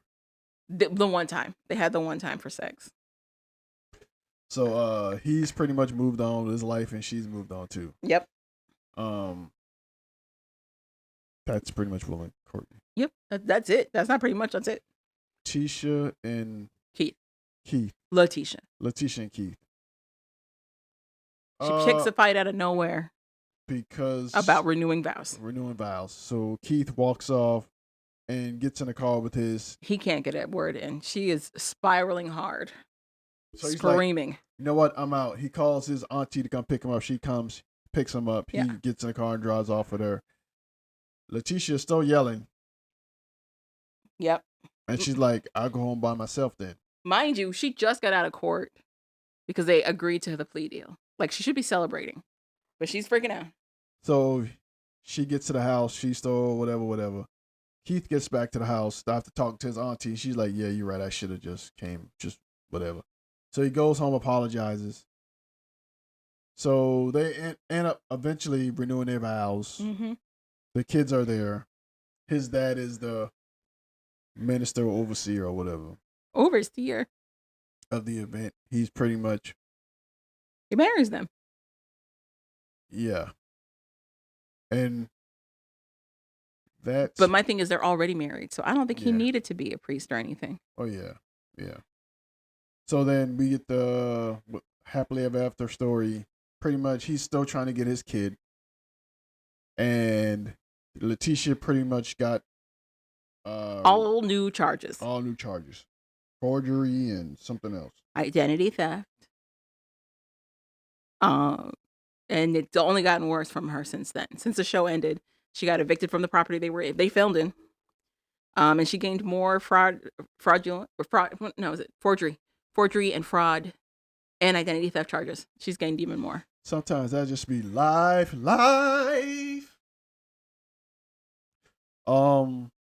you want to go to next? Go to Zariah, Troy, and Karen. For some reason, Zariah is still trying to get Karen in her life. No, it's not for some reason. She likes that she comes out looking better. No. And Troy sits there every time looking stupid, and he's like, oh my God, I married my mom. Right. But Zariah's on this tilt of like, I'm being the better person because I want to make sure he maintains a relationship with a parent. So she comes over. She calls Zariah fat. Well, no, she just says she's bigger. Because she's pregnant. She's fat. She goes outside. Ooh, I'm a tan. I'll be out here tanning while y'all in there making babies, some more babies or something, she said. Uh-huh. She comes back in and pretty much Troy's like, you weren't there for me. She said, I don't whatever. appreciate you saying I never loved you. And he's like, well, and we get flashbacks of him saying that you weren't there for me. And he said, that's how I felt. And she's like, I don't give how you feel. Stop telling people that. Basically. Which is so true. And they yell at each other. Then finally, they get calm. And Zariah shows Karen the pictures of the sonogram. And Kendra goes, that baby got a big dick. Kendra or Karen? Karen, I'm sorry. Karen goes, that my grandbaby got a big. You know he's part of the family.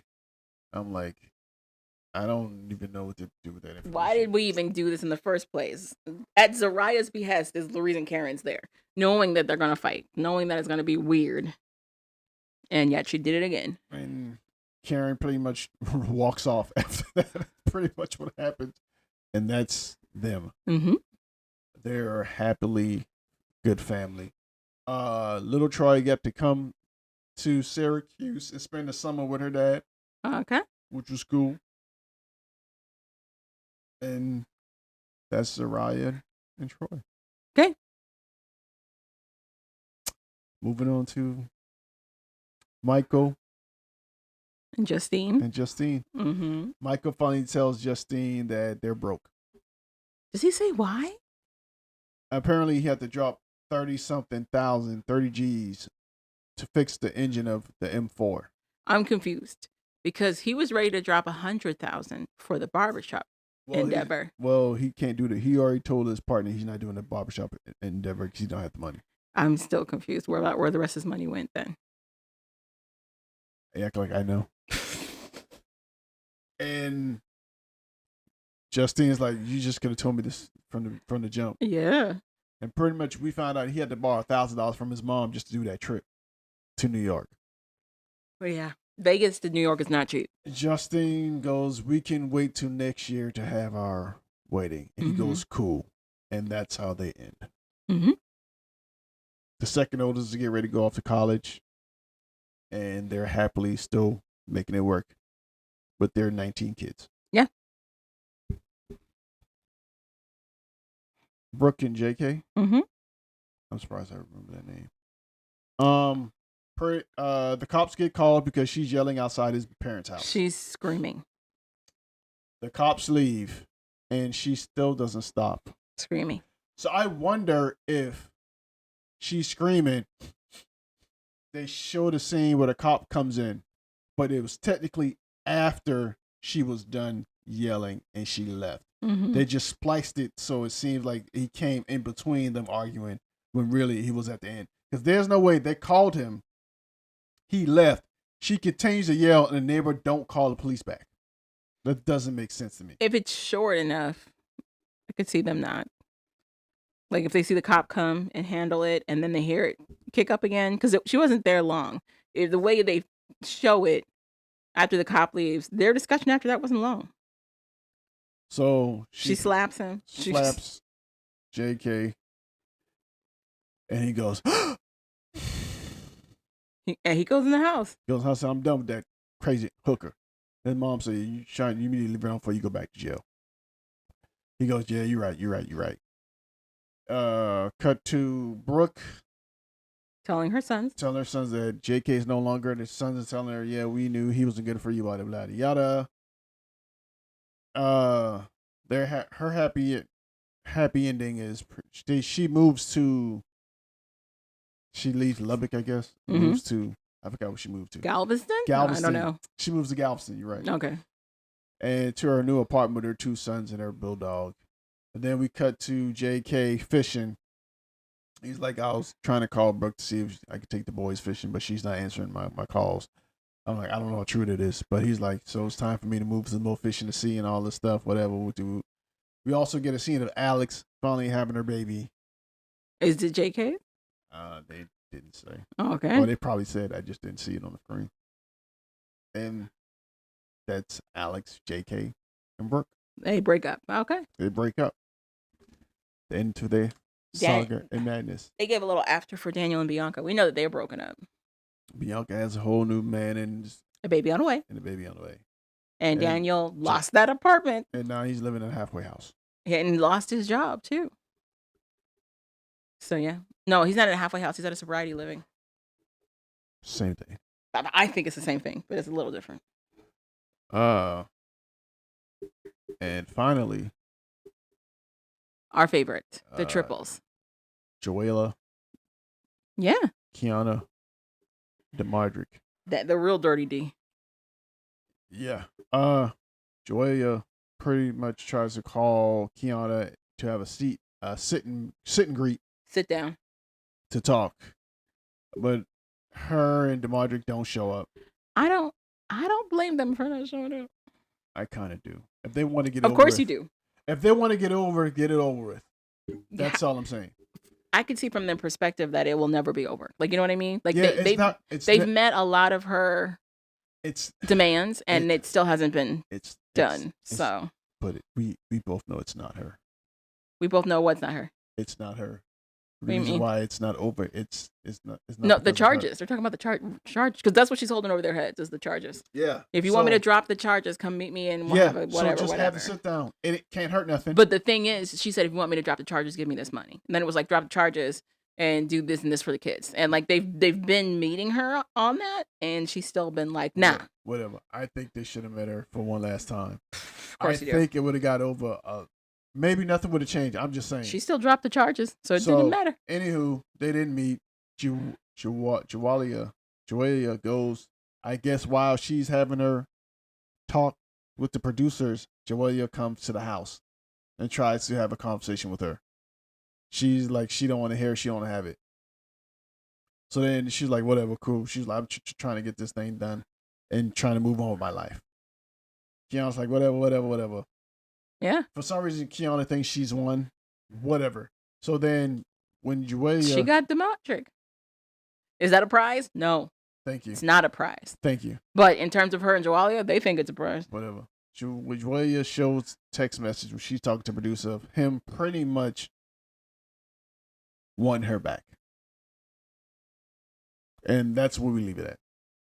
Well, it's her saying she's done. It's her saying she's done. She's done. She's pretty much taking care of kids.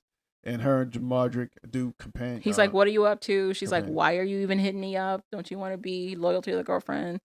And he's like, it's not like that. And she's like, it don't need to be like anything. And he's like, what are you saying? And he's like, are you done? And she's like, yeah, I'm done.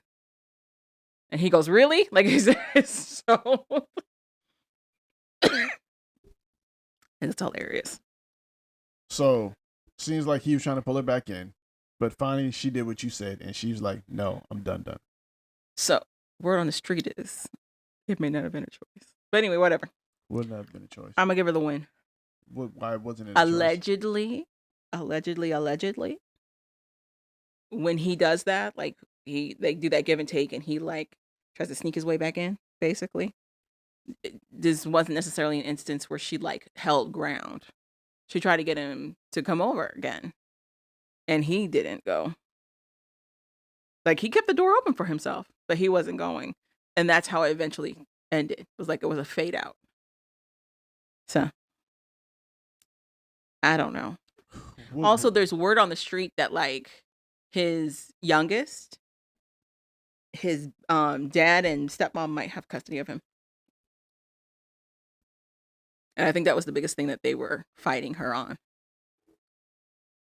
Whatever.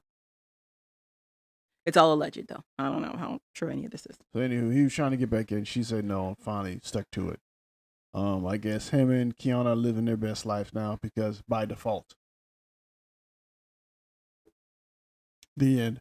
And that's Life After Lockup.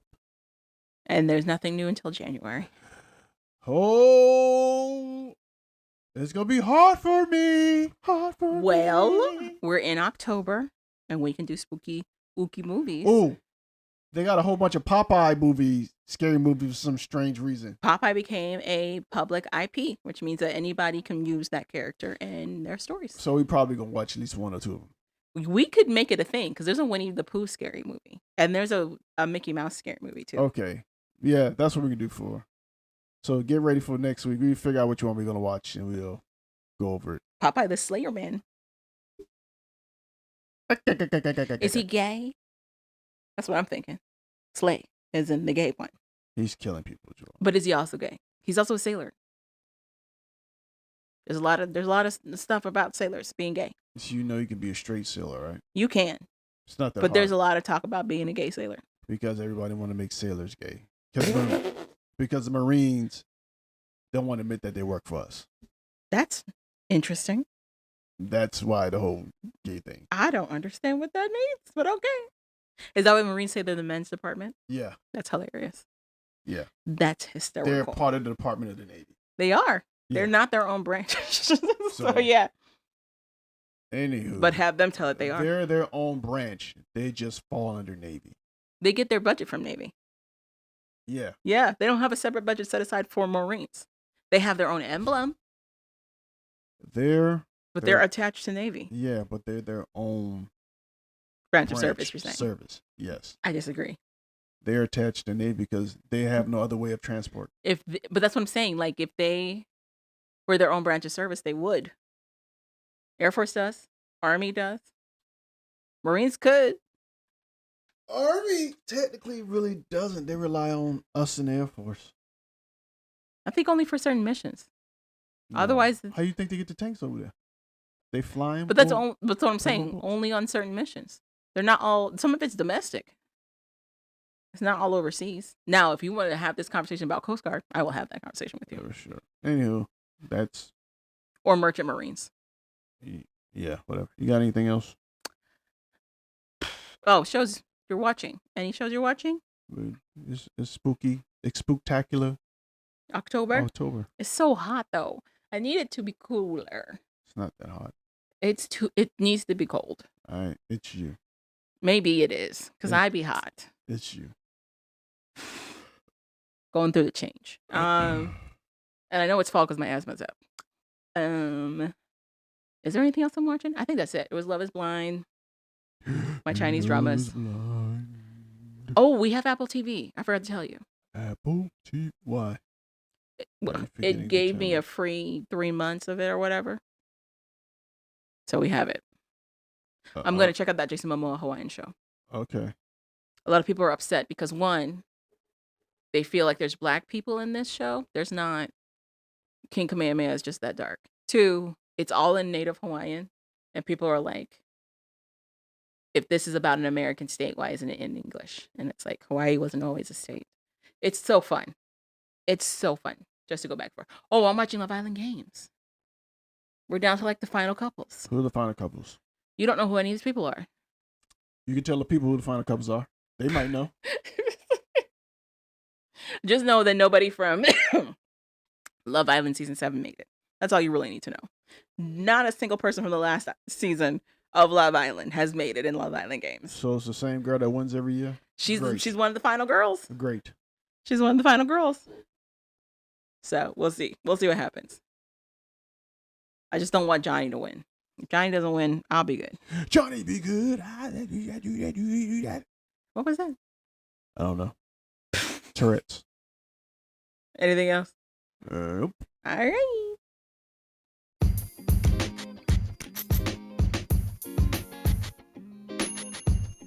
Thank you for listening to We Like That podcast. So we like that.